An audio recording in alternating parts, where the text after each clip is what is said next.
Kaya pala pinalitan ang dating ombudsman, pinalit si Remulla. Noong mga panahon na yan, yan yung alam nila na tagilid na ang kaso kay Sara.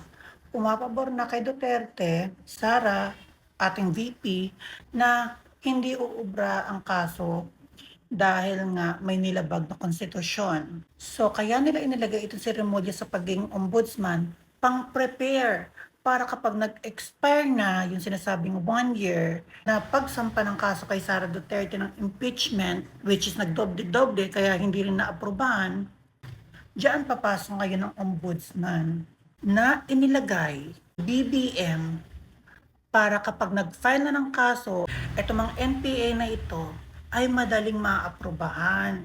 Ngayon sasabihin nyo na naman, hindi pinakikialaman ni BBM ng administrasyon ang pag-impeach kay Sara. Ayaw ni Marcos na ma-impeach si Sara. Pero sino ba naglagay kay Remulla sa pagiging ombudsman? At bakit siya inilagay nung alam nilang tagilid na yung kaso ni Sara? Masyado kayong advanced na mag-isip, no?